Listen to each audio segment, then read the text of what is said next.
ಮಾಡ್ತಾ ಇದ್ದಾರೆ ನೋಡಿ. ಈಗ ಗೋ ರಫ್ತು ಕೇಂದ್ರಗಳಲ್ಲಿ ಬಫೆಲೋ ಮೀಟಿಂಗ್ ಅಂತ ಸರ್ಟಿಫಿಕೇಟ್ ಇರೋದು. ನೀವು ಜಗತ್ತಿನ ಯಾವುದೇ ಮಾಲ್ಗಳಿಗೆ ಹೋದರೆ ಭಾರತದ ಗೋಮಾಂಸ ಸಿಗ್ತದೆ. ಈಗ ಮೊನ್ನೆ ನಮ್ಮ ಶಂಕರಾಚಾರ್ಯ ಅವಿಮುಕ್ತೇಶ್ವರಾನಂದ ಸ್ವಾಮೀಜಿಗಳು ಹೇಳಿದರು, ಇವರು ಹೀಗೆ ಮಾಡ್ತಾ ಇದ್ದಾರಂತ. ಹಿಂದುತ್ವದ ಬಗ್ಗೆ ಗಟ್ಟಿ ಧ್ವನಿಯಲ್ಲಿ ಮಾತಾಡುವ ಪ್ರಮೋದ್ ಮುತಾಲಿ ಕೂಡ ಹೇಳಿದರು, ಇವರು ಗೋ ರಫ್ತನ್ನು ಮಾಡ್ತಾ ಇದ್ದಾರೆ ಅಂತ. ಮತ್ತು ಅಲ್ಲಿ ನೀವು ಯುರೋಪಿನ ಮಾಲ್ಗಳಲ್ಲಿ, ಗಲ್ಫಿನ ಮಾಲ್ಗಳಲ್ಲಿ ನೀವು ಗಮನಿಸಿರ್ಬೋದು, ಇಲ್ಲಿ ಮುಸಲ್ಮಾನರಿಗೆ ಗೋಮಾಂಸವನ್ನು ಸೇವನೆಗೆ ನಿರ್ಬಂಧ ಹೇರುವ ಸಮಸ್ಯೆ ಮಾಡುವ ಇವರು ಗಲ್ಫಿನ ಸಾಬರಿಗೆ ತಿನ್ನಿಸ್ತಾ ಇದ್ದಾರೆ, ಗಲ್ಫಿನ ಸಾಬರಿಗೆ ದಿನ ತಿನ್ನಿಸ್ತಾ ಇದ್ದಾರೆ ಮತ್ತು ಒಳ್ಳೆಯ ಕ್ವಾಲಿಟಿಯನ್ನು ತಿನ್ನಿಸ್ತಾ ಇದ್ದಾರೆ.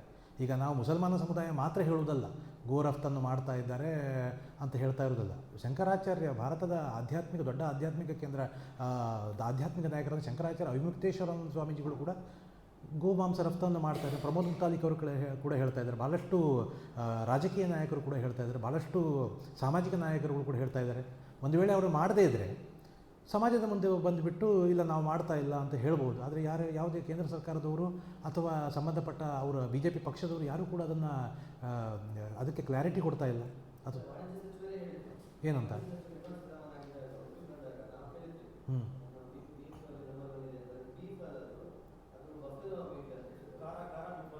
ಖಾರ ಬೀಫ್ ಅಂತ. ಆದರೆ ಈಗ ಎಲ್ಲಿ ಕಾಣ್ತಾ ಇದೆ ನೋಡಿ, ಗಲ್ಫಿನಲ್ಲಿ ಕಾಣ್ತಾ ಇರುವಾಗ ಅದು ಅಲ್ಲಿಗೆ ಹೇಗೆ ಹೋಗ್ತದೆ? ಈಗ ಬೇರೆ ಯಾರು ಹೇಳೋದು ಬಿಡಿ, ತುಂಬ ಜನ ಹೇಳಿದ್ದಾರೆ.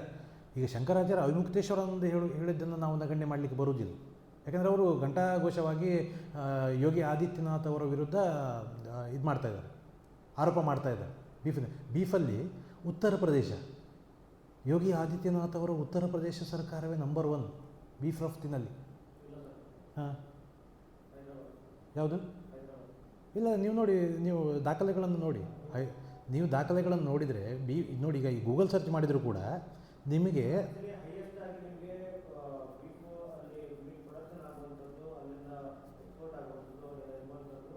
ಹೇಳಿದ ಪ್ರಕಾರ ಪ್ರಥಮ ಸ್ಥಾನದಲ್ಲಿ ಇವರಿದ್ದಾರೆ, ಯಾರು? ಉತ್ತರ ಪ್ರದೇಶದವರು. ಎರಡನೇ ಸ್ಥಾನದಲ್ಲಿ ಮಹಾರಾಷ್ಟ್ರ ಸರ್ಕಾರ ಇದೆ, ಮಹಾರಾಷ್ಟ್ರದವರು. ಅಲ್ಲಿ ಎರಡೂ ಕೂಡ BJP ಸರ್ಕಾರದ. ಒಂದು ವೇಳೆ ಅವರು ಮಾಡೋದಿಲ್ಲ ಅಂತ ತಿಳ್ಕೊಳ್ಳಿ, ನೀವು ಹೇಳಿದ ಒಪ್ತೇವೆ ಬೇಕಾದರೆ. ಆದರೆ ಯೋಗಿ ಆದಿತ್ಯನಾಥ್ ಅವರು ಕ್ಲಾರಿಟಿ ಕೊಡ್ಬೋದಲ್ಲ ಅದಕ್ಕೆ. ಇಷ್ಟು ಜನ ಹೇಳ್ತಾ ಇದ್ದಾರೆ, ದಿನ ಬೆಳಗ್ಗೆ ಎಲ್ಲರೂ ಹೇಳ್ತಾ ಇದ್ದಾರೆ. ಒಬ್ಬ ಮುಖ್ಯಮಂತ್ರಿ ಆದವರು ಅದು ಕೂಡ ಅಷ್ಟು ಸೂಕ್ಷ್ಮ ವಿಚಾರದಲ್ಲಿ ಬಂದು ಸಾರ್ವಜನಿಕರ ಮುಂದೆ ಪತ್ರಿಕಾಗೋಷ್ಠಿ ಮಾಡಿ ನಾವು ಮಾಡ್ತಾ ಇಲ್ಲ, ಬೀಫ್ ರಫ್ತು ಮಾಡ್ತಾ ಇಲ್ಲ, ನಮ್ಮದಲ್ಲ ಅಂತ ಹೇಳ್ಬೋದಲ್ಲ. ಈಗ ನೀವು ಗೂಗಲ್ ಸರ್ಚ್ ಮಾಡಿದರೂ ಕೂಡ ಉತ್ತರ ಪ್ರದೇಶ ಬರ್ತದೆ. ಈಗ ಮೊನ್ನೆಯಿಂದ ತುಂಬ ಕಡೆ ಚರ್ಚೆಗಳಾಗುವ ಕೂಡ ಅದೇ ಬರ್ತಾ ಇದೆ. ಹಾಗಿರುವಾಗ ಹೈದರಾಬಾದ್ನಲ್ಲಿ ಅಲ್ಕಬೀರ್ ಅಂತ ಯಾವುದೋ ಒಂದು ಸಂಸ್ಥೆ ಇರೋದು ಹೌದು, ಅದು ಕೂಡ ನೀವು ಗಮನಿಸಿ ನೋಡಿ. ಈ ಬೀಫ್ ರಫ್ತು ಮಾಡುವ ಕೇಂದ್ರಗಳನ್ನು ಮುಸಲ್ಮಾನರ ಹೆಸರಲ್ಲಿ ನಡೆಸ್ತಾ ಇದ್ದಾರೆ. ಅಂದರೆ ಅಲ್ಲಿ ಏನೋ ಸಮಸ್ಯೆ ಇದೆ ಅಂತ ಅರ್ಥ. ಈ ಬೀಫ್ ರಫ್ತು ಮಾಡುವ ಕೇಂದ್ರಗಳಿಗೆ ಮುಸಲ್ಮಾನರ ಹೆಸರು ಯಾಕೆ ಇಡಬೇಕು? ಓನರ್ ಮುಸ್ಲಿಮ್ ಅಲ್ಲ, ಓನರ್ ಮುಸ್ಲಿಮ್ ಅಲ್ಲದ ಮೇಲೆ ಬೀಫ್ ರಫ್ತು ಮಾಡುವ ಕೇಂದ್ರಕ್ಕೆ ಮುಸಲ್ಮಾನರ ಹೆಸರು ಯಾಕೆ ಇಡಬೇಕು? ಯಾಕೆ ಹಾಗೆ ಇಡ್ತಾರೆ ಅಂತ ಹೇಳಿದರೆ, ಈ ಎಲ್ಲ ಅಕ್ರಮಗಳನ್ನು ಮಾಡಲಿಕ್ಕೆ ಸಾಧ್ಯವಾಗುವುದಿಲ್ಲ. ಈಗ ಮುಸ್ಲಿಮರಲ್ಲದವರ ಹೆಸರಿಟ್ಟರೆ ಈ ಅಕ್ರಮ ಮಾಡಲಿಕ್ಕೆ ಸಾಧ್ಯ ಆಗುವುದಿಲ್ಲ. ಹಾಗಾಗಿ ಆ ಥರ ಅಕ್ರಮಗಳನ್ನು ಮಾಡ್ತಾ ಇದ್ದಾರೆ. ಯಾವುದು ಮಾಡ್ತಾ ಇದ್ದಲ್ಲ ಪ್ರತಿಭಟನೆ. ಹಾಂ, ಈಗ ನಿನ್ನೆ ಕೂಡ ಗೋ ರಫ್ತು ಕೇಂದ್ರಕ್ಕೆ ಹೋಗ್ತಾ ಇದ್ದ ಒಂದು ವಾಹನವನ್ನು ತಡೆದು ನಿಲ್ಲಿಸಿ ಮುಸಲ್ಮಾನರು ಗೋವನ್ನು ರಕ್ಷಿಸಿದ್ದಾರೆ.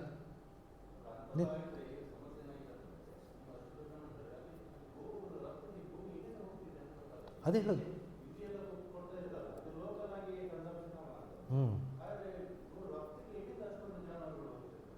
ಅದೇ BJP ಆಡಳಿತರು ಸರ್ಕಾರದಲ್ಲಿ ಹೋಗ್ತಾ ಇದೆ, ವೆರಿ ಕ್ಲಿಯರ್ ಇದೆ ಅಲ್ಲ ಸರ್.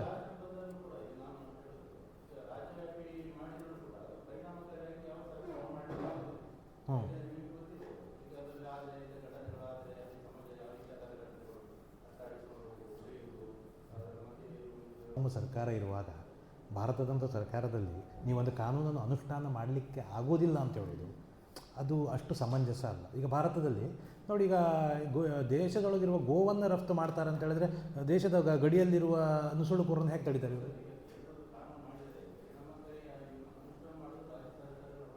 ಹೌದು, ನಿರ್ಬಂಧವನ್ನು, ಗೋವಿನ ಕುರಿತ ವಿಚಾರನ ರಾಜ್ಯ ಸರ್ಕಾರದ ವ್ಯಾಪ್ತಿಯಿಂದ ತೆಗಿಬೇಕು. ಇದೇ ಯೋಗಿ ಆದಿತ್ಯನಾಥ್ರವರು ಸಂತ ಸಮಾವೇಶದಲ್ಲಿ ಹಾಂ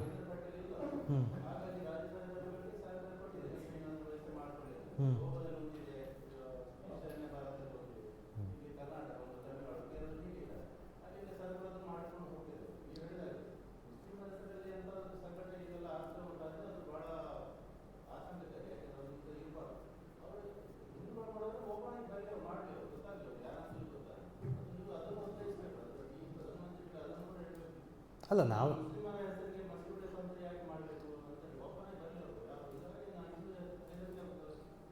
ಅಲ್ಲ ನೀವು ಹೇಳಿ ಸರಿ, ಆದರೆ ಸಮಸ್ಯೆ ಏನಾಗ್ತದೆ ಅಂತ ಹೇಳಿದರೆ, ಇವರ ಆಡಳಿತ ಇರುವ ಸರ್ಕಾರದಲ್ಲಿ ಬೀಫ್ ಲೀಗಲ್ ಇದೆ. ಗೋವಾದಲ್ಲಿ ಬಿ ಜೆ ಪಿ ಆಡಳಿತ ಇದೆ. ಇವರು ಅಲ್ಲಿ ಲೀಗಲ್ ಮಾಡಿದಾಗ ಇವರಿಗೆ ಬೇರೆ ಸರ್ಕಾರಗಳಿಗೆ ಹೇಳಲಿಕ್ಕೆ ನೈತಿಕತೆ ಹೇಗಿರ್ತದೆ?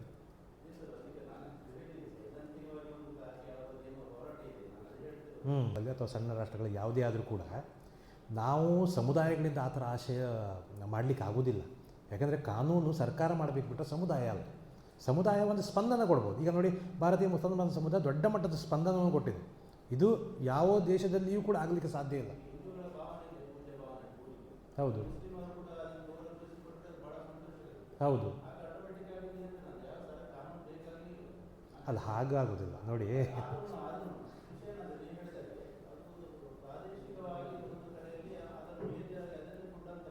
ಹ್ಞೂ ಹಾಂ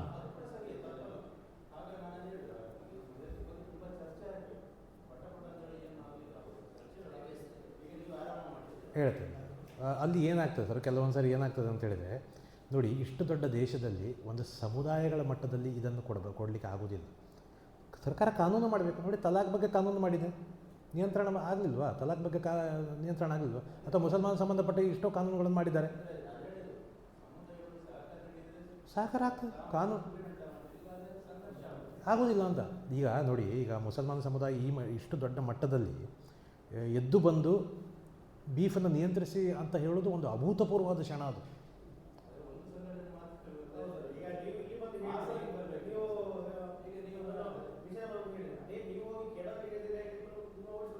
ಅಲ್ಲ, ಕೇರಳದಲ್ಲಿ ನಿಮ್ಮ ಸರ್ಕಾರ ಅಲ್ಲಿ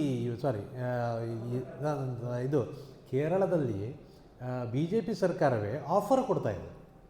ನಾವು ಹೇಳೋದಾಗೆ, ಈಗ ನಾನು ಹೋಗಿ ಹೇಳಿದರೆ, ನೀನು ಯಾರು ಮರೆ, ಇಲ್ಲಿ ನಮ್ಮ ಸರ್ಕಾರ ಬಿ ಜೆ ಪಿಯವರೇ ನಮ್ಗೆ ಕೊಡ್ತಾ ಇದ್ದಾರೆ, ಒಳ್ಳೆ ಕ್ವಾಲಿಟಿ ಮೀಟ್ ಕೊಡ್ತೇವೆ ಅಂತ ಹೇಳ್ಕೊಂಡು ಆಫರ್ ಮಾಡಿದ್ದಾರೆ. ನೀನು ಯಾರು ಕೇಳ್ತಾರೆ? ಒಳ್ಳೆ ಕ್ವಾಲಿಟಿ ಬೀಫು. ಈಗ ಏನು ಬೀಫು ಕೇರಳದಲ್ಲಿ ಕೊಡ್ತಾ ಇದ್ದಾರೆ, ಇದು ಸರಿ ಇಲ್ಲ. ನಮ್ಮ ಸರ್ಕಾರ ಬಂದರೆ, ಕೇರಳದಲ್ಲಿ ಬಿ ಜೆ ಪಿ ಬಂದರೆ, ನಾವು ಒಳ್ಳೆಯ ಕ್ವಾಲಿಟಿಯ ಬೀಫನ್ನು ಕೊಡ್ತಾ ಇದೆ ಅಂತ ಹೇಳಿಕೊಂಡು ಮಲ್ಪುರಮಲ್ಲಿ ಕಾಂಟೆಸ್ಟ್ ಮಾಡಿದ ಬಿ ಜೆ ಪಿ ಕ್ಯಾಂಡಿಡೇಟ್ ಹೇಳಿದರು. ಹಾಂ ಅಶ್ಯೂರೆನ್ಸ್ ಬಿ ಜೆ ಪಿಯವ್ರು ಕೊಡಬಾರ್ದಲ್ಲ. ಆಯಿತು, ಅದು ಬಿಡಿ, ಕೇರಳ ಬಿಡು. ಈಗ ಇದರಲ್ಲಿ ಗೋವಾದಲ್ಲಿ ಸರ್ಕಾರವೇ ಇದೆ. ಅದು ಈಗ ಈಶಾನ್ಯ ರಾಜ್ಯಗಳಲ್ಲಿ ಬಿ ಜೆ ಪಿಯ ಪ್ರಭಾವದಲ್ಲಿ 5 ಸರ್ಕಾರಗಳಿವೆ. ಈಶಾನ್ಯ ರಾಜ್ಯಗಳಲ್ಲಿ ಅರುಣಾಚಲ್ ಪ್ರದೇಶ, ಮಿಜೋರಾಮು, ಮತ್ತು ಸಿಕ್ಕಿಮು, ಮಣಿಪುರ, ಇದೆಲ್ಲ ಸೇರಿಕೊಂಡು ಒಂದು 5 ರಾಜ್ಯದಲ್ಲಿ ಬಿ ಜೆ ಪಿಯ ಪ್ರಭಾವದ ಗೌರ್ಮೆಂಟ್ ಇದೆ. ಅಲ್ಲಿ ಲೀಗಲ್. ಅಸ್ಸಾಮಿನ ಮುಖ್ಯಮಂತ್ರಿಗಳು ಹೇಳ್ತಾರಲ್ಲ, ಏನು ಹೇಳ್ತಾರೆ, 14 ವರ್ಷ ಆದ ನಂತರ ಗೋಮಾತೆ ಅಲ್ಲ ಅಂತ.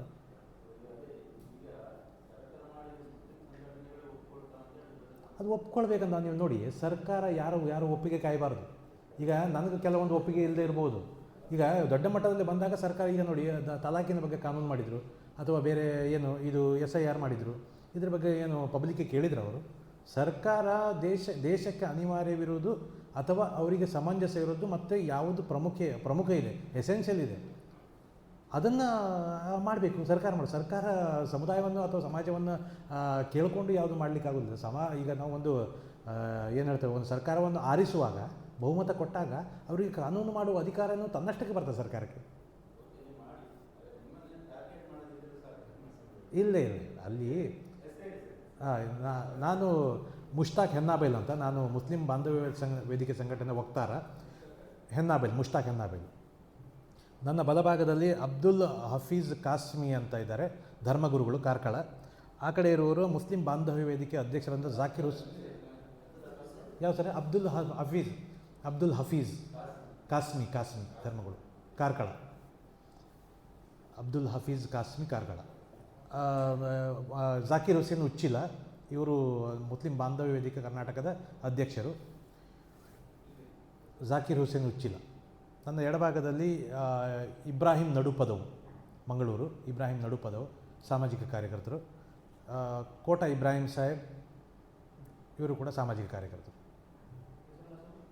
ಕೋಟ ಇಬ್ರಾಹಿಂ ಸಾಹೇಬ್, ಇಬ್ರಾಹಿಂ ನಡುಪದವು.